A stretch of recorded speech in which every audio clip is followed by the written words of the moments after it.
It's another video. It's another video. It's another video with legs, with legs, with with legs, with legs, with legs, with with with legs. What it is, y'all? Welcome back to my channel. Alexa Gabrielle here. And like I always say, if you are a new subscriber or a new follower or a new sister or a new brother, hello, how are you? Nice to meet you. If you are a returning subscriber, welcome back. And thank you for keeping up with me and following me and supporting me. You know I love you guys with all my heart. And I just adore doing this. So let's get into the video. Today, I'm going to talk about the importance of who you link up with, the importance of who you marry, the importance of who you call bae, yo man, yo boo, yo wifey, whatever.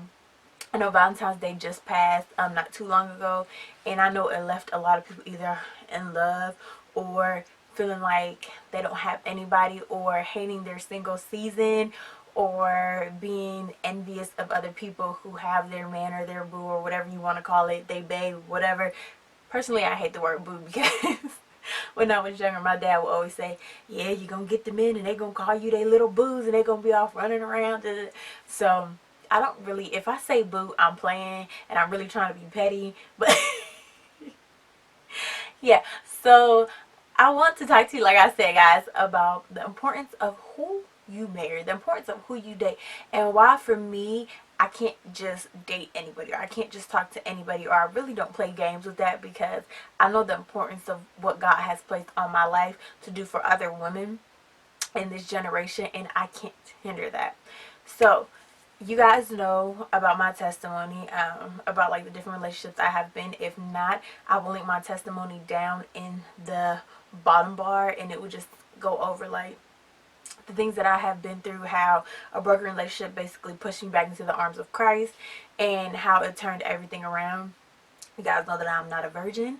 You guys know that yes, I have had sex before. Yes, I used to drink. Yes, I used to be totally in love with somebody, and it was my whole life.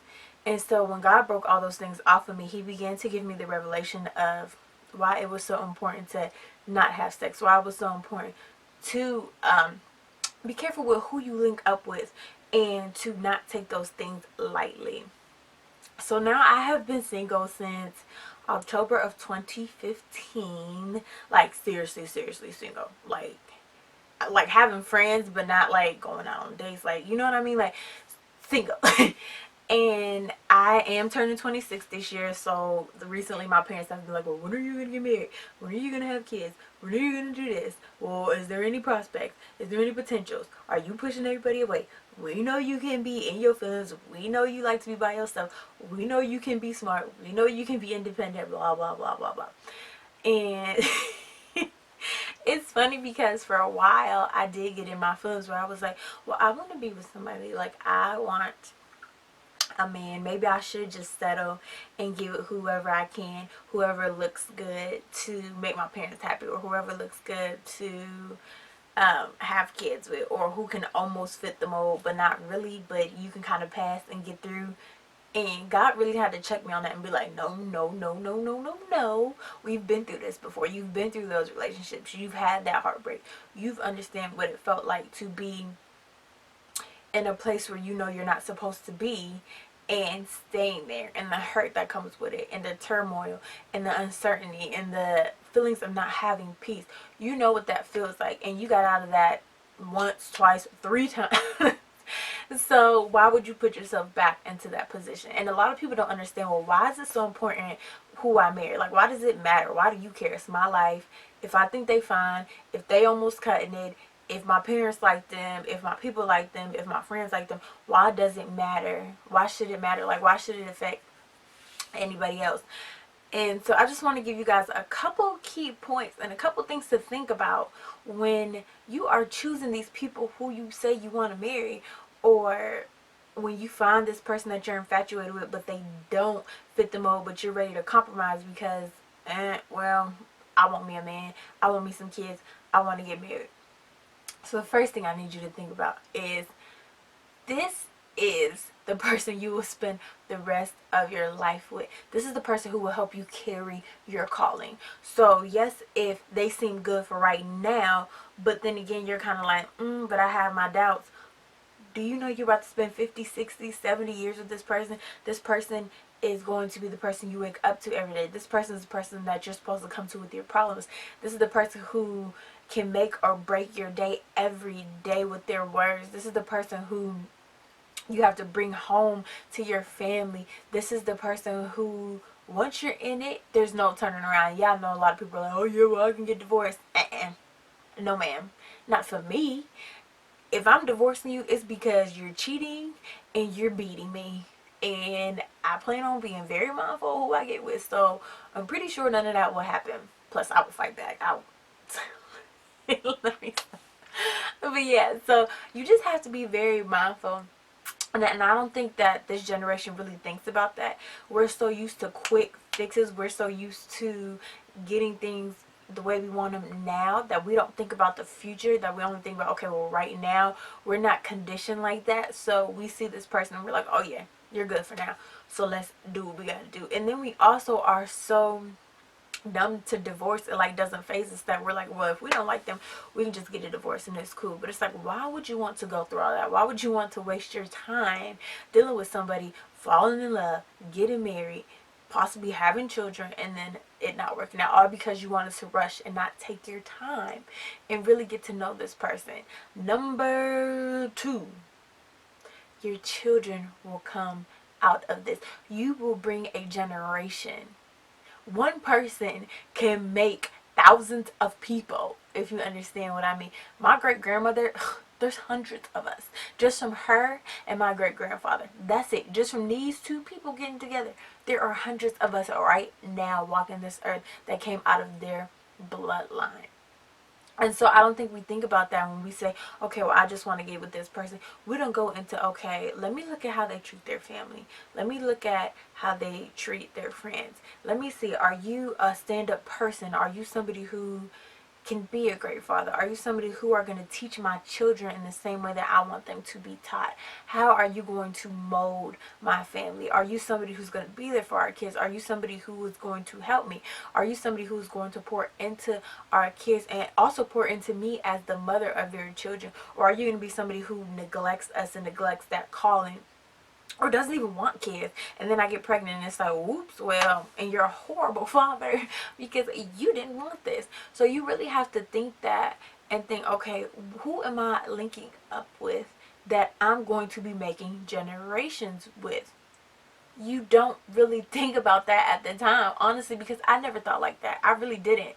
When I used to date, I'm gonna say back in the day because it's been a couple years, because I would say after 2014 I really did begin to date with purpose. And yeah, I had two relationships that did not work out, but I knew they were purposeful, and I knew that if they did work out, those people had what it took to be the father that I would want for my children. And so back in the day, like I said, I would not think like that. I would just get with whoever, I like you, you're cool, we vibe, we like to say music, we dress alike, we talk alike.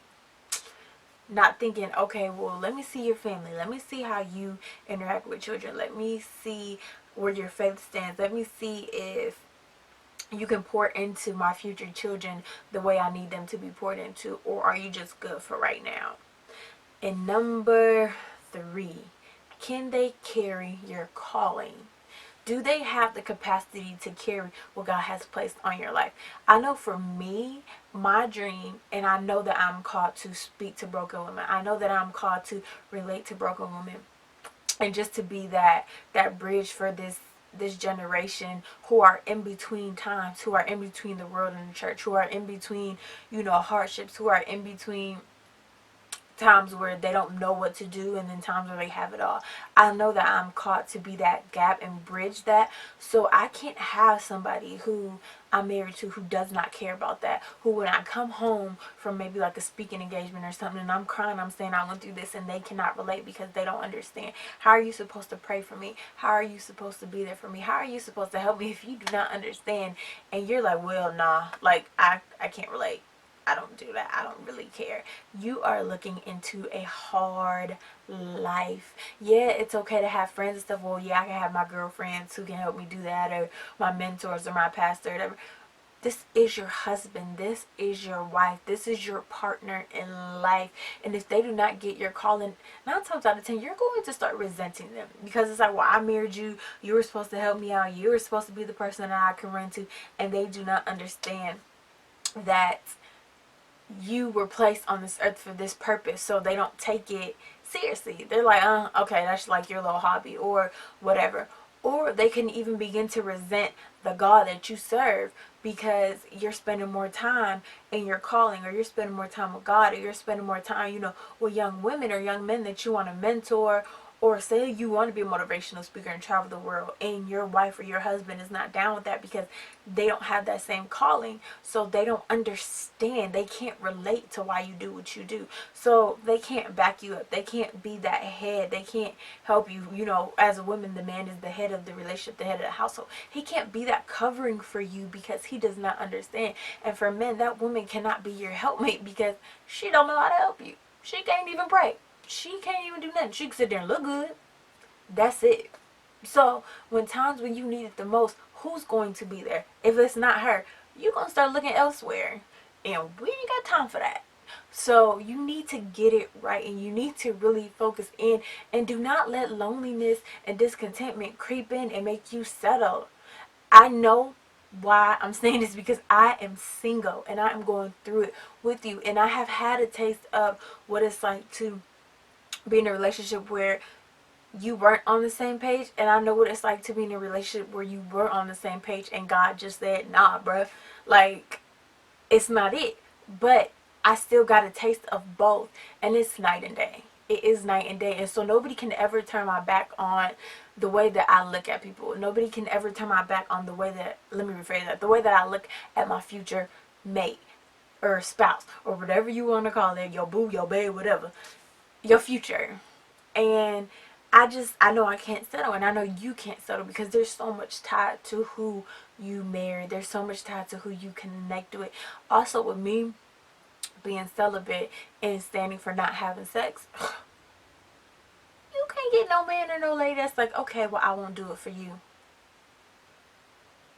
You know what's gonna happen? You gonna get cheated on, and you gonna be sad because you thought that you can change this person. You can't change somebody, or you're gonna fall into that temptation, and then you're going to resent that person, or you just gonna throw everything out the window and be like, forget it. And that person is once again going to become your world, and you're going to tear down everything that you have built.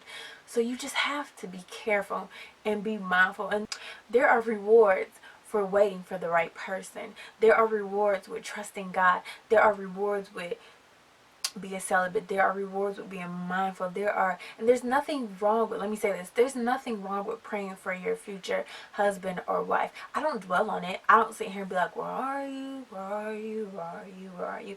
No, I ain't got time for that. And I've come to a place where, yes, I would like to get married, but if it don't happen, it don't happen. Like, I'm okay either way. So it's kind of like, well, if you come, cool, boo. Why am I saying boo? Y'all, why am I saying boo? If you come, cool. If you don't, you don't. And I'm okay either way, because I'm secure in God, and I understand the purpose of relationships. I understand the purpose of marriage. And I don't know if anybody has ever told you the purpose of marriage, but it is you are a living, breathing sacrifice of God in the church. We are his bride, and God is our father, our husband, our everything. So when you get married, you're supposed to be a living, breathing example of God's love, and how God just takes us in and brings us in, and it's a lasting covenant that never ends. And that's why divorce and stuff is so hard, because he didn't want y'all to get no divorce. God ain't gonna divorce us. We can't divorce God. It ain't happening. He ain't going nowhere.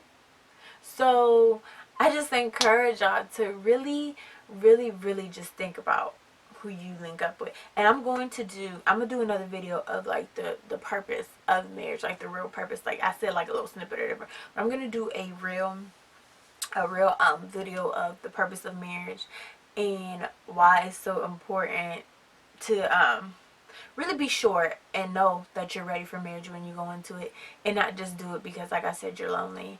And so that's going to be like a separate video, but I just encourage you, if you are in your single season like I am, single season as they call it, or whatever you want to call it, you single. I just want to encourage you, don't settle and don't feel like you're alone, because you're not. There are plenty of us who are out here single and happy and getting to know ourselves and just doing God's will. So I will see you guys in the next video. I love you. Remember, subscribe. Remember to check out my blog, virtuesbeautyxo.com. Follow me on Instagram, virtuesbeautyxo. Also follow my photography page. It's Virtues Beauty Designs. And yeah, I would love to hear from you guys. Leave a comment. Let me know what you think on this topic. Let me know some things that have been hard for you. Also, if you ever need any prayer or you ever have any questions or anything, feel free to email me at alexagabrielle@virtuesbeautyxo.com. Like I said, I love you guys. Thank you for rocking with me. Thanks for watching this video, and I will catch y'all on the flip side in my next video. Bye.